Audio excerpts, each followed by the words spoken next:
Hi అండి. ఈరోజు మన గ్లోబల్ మార్కెట్‌లో పాజిటివ్ అయితే కనబడిందండి. దీనికి గల కారణాలేంటి? వాటి విషయాల గురించి అయితే డిస్కషన్ చేద్దామండి. మన మార్కెట్ కూడా ఎలా ఓపెన్ పోవచ్చు అనే దాని గురించి కూడా డిస్కషన్ చేశానండి. దాంతోపాటు ఇంకొకటి ఏంటంటే క్వార్టర్లీ రిజల్ట్స్ ఒక కంపెనీ గురించి అయితే డిస్కషన్ చేశానండి. ఇంకొకటి ఒక పెన్నీ స్టాక్ ఏంటంటే మంచి రిటర్న్స్ అయితే ఇచ్చిందండి. ఆ పెన్నీ స్టాక్ ఏంటి, అది ఎలాంటి రిటర్న్స్ ఇచ్చింది అనే దాని గురించి కూడా డిస్కషన్ చేస్తానండి. ముందుగా వచ్చేసి మన గ్లోబల్ అంటే ఇండెక్స్ అండ్ వాటి గురించి అయితే చెప్తానండి. మన గిఫ్ట్ నిఫ్టీ అయితే మనకి ఈరోజు ఎలా ఓపెన్ అయిందంటే పాజిటివ్లోనే అయితే ఓపెన్ అయిందండి.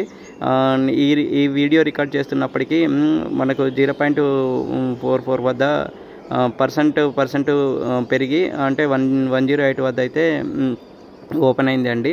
అండ్ డౌ జోన్ అయితే మనకు ఎలాగా అంటే పాజిటివ్లో క్లోజ్ అయిందండి. అది 0.32% పాజిటివ్ వచ్చి 42,792.07 వద్ద అయితే క్లోజ్ అయిందండి. అండ్ నాస్కి డాగ్ కూడా 0.02% పెరిగి 19,215.46 వద్ద అయితే క్లోజ్ అయిందండి. అండ్ డాక్స్ కూడా ఏంటంటే 0.70% పెరిగి 23,934.98 అయితే క్లోజ్ అయిందండి. దీనికి గల ప్రధాన కారణాలు ఏంటి అంటే ఒక 4 విషయాల గురించి అయితే మనం క్లియర్గా చెప్పుకోవచ్చండి. ఫస్ట్ వచ్చేసి ఏంటంటే మూడీస్ క్రెడిట్ రేటింగ్ ప్రభావం తగ్గింపు అండి. మూడీస్ సంస్థ అమెరికా ప్రభుత్వానికి క్రెడిట్ రేటింగ్ తగ్గించినప్పటికీ మార్కెట్లో ప్రారంభంలో ఇది పడిపోయినా అయితే పెట్టుబడిదారులు ఈ ప్రభావాన్ని అధిగమించి మార్కెట్ అయితే తిరిగి పాజిటివ్ అయితే తీసుకున్నారండి. నెక్స్ట్ వచ్చేసి యునైటెడ్ హెల్త్ అండ్ వీసా పేర్ల పెరుగుదల అండి. డౌ జోన్స్లో ఈ ఇండస్ట్రియల్ యావరేజ్లో 113 పాయింట్లు పెరిగిందండి. దీనికి ప్రధానంగా యునైటెడ్ హెల్త్ గ్రూప్ మరియు వీసా పేర్ల పెరుగుదల వల్ల జరిగింది.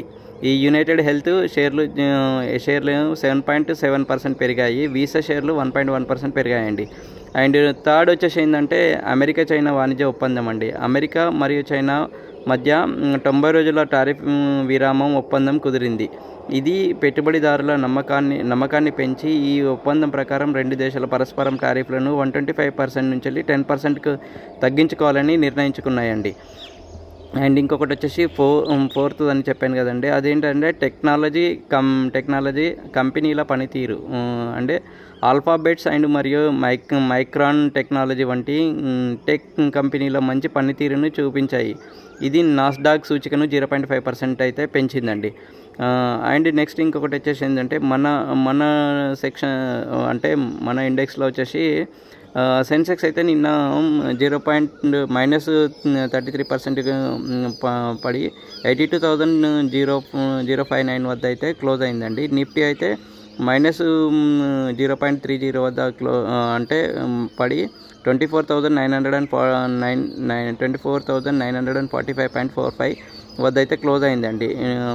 బ్యాంక్ నిఫ్టీ ఏంటంటే 0.12% పెరిగి 55,420.70 వద్ద అయితే క్లోజ్ అయింది. అయితే మిడ్ క్యాప్ అయితే 0.08% పెరిగి 57,105.45 వద్ద అయితే క్లోజ్ అయిందండి. ఈరోజు అయితే గ్లోబల్ మార్కెట్స్ అన్నీ పాజిటివ్గా ఉన్నాయి కాబట్టి మన మార్కెట్ కూడా పాజిటివ్లో ఓపెన్ కావచ్చని నేను అనుకుంటున్నానండి. దీనికి మీరు ఒక ఫర్దర్ మంచి అనలైజ్ చేసి అయితే తీసుకోండి.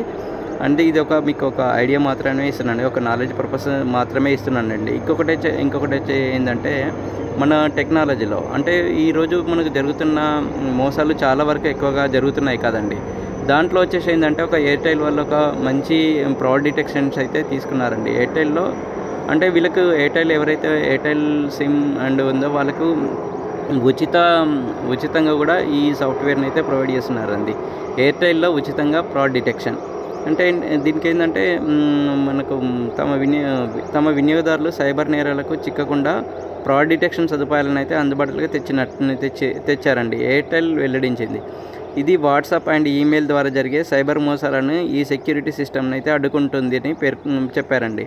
తద్వారా ఎయిర్టెల్ యూజర్లకు ఇది సైబర్ నేరాల బారిన పడకుండా కాపాడినట్లు వెల్లడించింది. ఇది ఆర్టిఫిషియల్ ఇంటెలిజెన్స్ సహాయంతో ఈ ఫ్యూచర్ అయితే పనిచేస్తుందండి. అండ్ నెక్స్ట్ వచ్చేసి మీకు ఏంటంటే ఇది ఒక పెన్నీ స్టాక్ గురించి చెప్తానని చెప్పాను కదండి. ఏంటంటే ఈ పెన్నీ స్టాకు అంటే ఒక 4 lakhs అయితే ఇన్వెస్ట్మెంట్ చేసి ఉంటే 7 ఏళ్లలో 56 లక్షలు అయితే నికర లాభాన్ని అయితే ఇచ్చిందండి. ఆ స్టాక్ పేరు ఏంటంటే మనకు రతి స్టీల్ అండ్ పవర్ లిమిటెడ్ అండి. ఇది బాంబే స్టాక్ ఎక్స్చేంజ్ అండి. ఇది అంటే ఇది ప్రజెంట్ అయితే మనకు 32.49 వద్ద అయితే ట్రేడ్ అవుతుందండి. గత 5 yearsలో చూసినట్టయితే ఇది 71.2% 25% అయితే మనకు రిటర్న్స్ అయితే ఇచ్చిందండి. దీంతోపాటు ఏంటంటే దీంట్లో మనకు మంచి అంటే కొన్ని ఇయర్స్ ముందు అయితే డివిడెండ్స్ కూడా మంచిగా ప్రకటించిందండి. అంటే 2020 అంటే 2011లో అంటే 22 సెప్టెంబర్ 2011లో 30 పైసలు డివిడెంట్ ఇచ్చిందండి. 23 సెప్టెంబర్ 2010లో 30 పైసలు ఇచ్చిందండి. 23 సెప్టెంబర్ 2009లో 30 పైసలు ఇచ్చిందండి. 24 సెప్టెంబర్ 2008లో 50 పైసలు ఇచ్చిందండి. 24 సెప్టెంబర్ 2017లో 50 పైసలు ఇచ్చిందండి.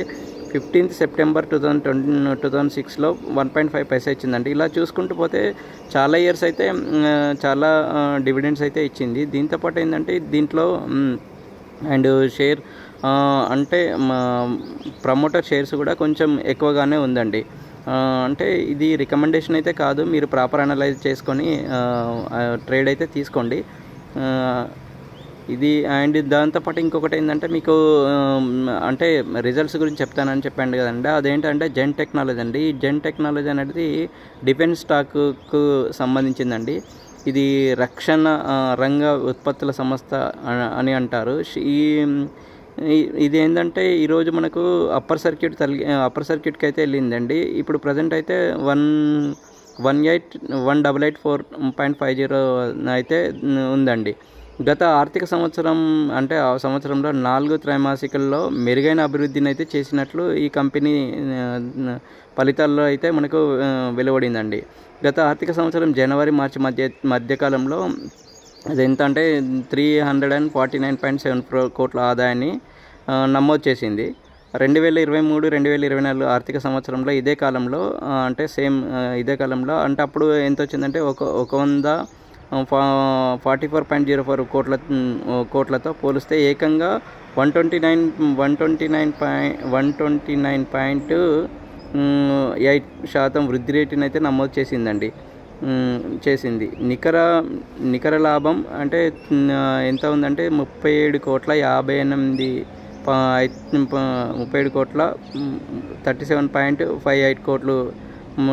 కోట్ల లాభాన్ని అయితే ఇచ్చిందండి. అండ్ 113 కోట్లకు చేరిందండి. మొత్తం ఆర్థిక సంవత్సరంలో ఇది మంచి ఆదాయాన్ని అయితే ఇచ్చిందండి. అండ్ ఇది ఇన్ఫర్మేషన్ మీకు యూజ్ఫుల్గా ఉంది అనుకుంటే మా ఛానల్ని అయితే సబ్స్క్రైబ్ చేయండి. దీంట్లో ఎలాంటి రికమెండేషన్స్ అయితే లేవండి. ఇది మీకు యూజ్ఫుల్గా ఉంది అనుకుంటే మీ ఫ్రెండ్స్ అండ్ ఫ్యామిలీకి షేర్ చేయండి. థ్యాంక్ యూ వెరీ మచ్ అండి.